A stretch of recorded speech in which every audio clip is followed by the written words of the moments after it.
nasional. Berikutnya saya sampaikan ruang dan waktu kepada Bapak Kepala Bakom Republik Indonesia, Bapak Muhammad Kodari. Silakan Pak. Terima kasih Pak Fitra. Yang saya hormati Pak Menteri Ekonomi, Menteri Koordinator Ekonomi, Pak Menteri Keuangan, dan Bapak CEO Danantara. Bapak Ibu sekalian, izinkan saya untuk memberikan keterangan bukan terkait dengan DSI, tetapi memberikan informasi atau keterangan terkait dengan isu Presiden ke negara lain selain Prancis. Jadi ini teman-teman media pulang dari sini dapat beberapa bahan ini, bukan cuma soal BSI, Pak Erlangga. Yang pertama, sejak awal tidak ada statement pemerintah RI bahwa Presiden akan ke Italia.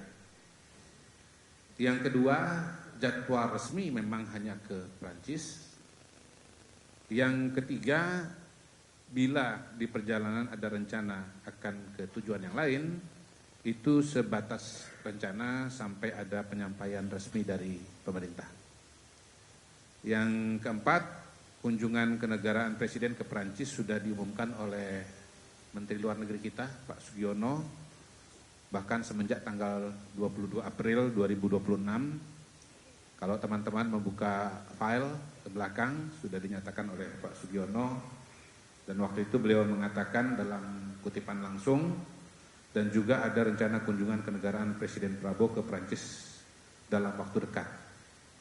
Dan memang notabene sebetulnya kunjungan terakhir ini adalah state visit yang merupakan balasan terhadap kunjungan dari Presiden Prancis Macron ke Indonesia pada tahun sebelumnya.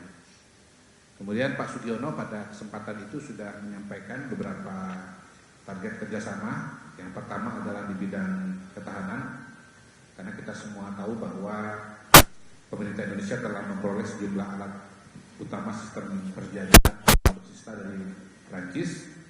Karena itu diperlukan transfer teknologi untuk penguasaan alutsista tersebut. Kemudian yang kedua, kerjasama di bidang pendidikan, khususnya di sektor STEM ya, Science, Technology, Engineering, dan Matematik, sehingga apa yang dilakukan adalah beyond procurement. Jadi tidak sebatas membeli saja, tetapi juga melakukan transfer teknologi. Yang ketiga, mengenai energi dan pemanfaatan mineral kritis.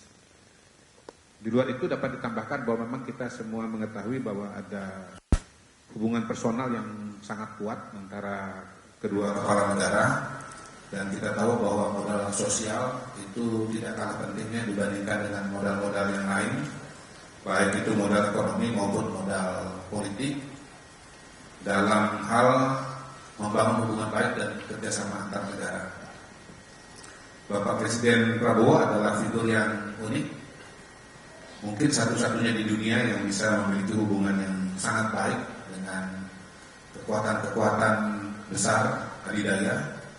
Beliau punya hubungan yang baik dengan Presiden Putin dari Rusia, dengan Presiden Donald Trump dari Amerika Serikat, maupun dengan Xi Jinping dari RRC.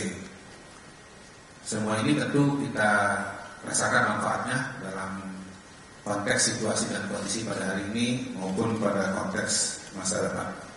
Itu yang dapat kami sampaikan. Terima kasih. Saya kembalikan kepada moderator. Wassalamualaikum warahmatullahi wabarakatuh. Baik, terima kasih Bapak Kepala Bakom sudah menjelaskan beberapa peristiwa-peristiwa terkini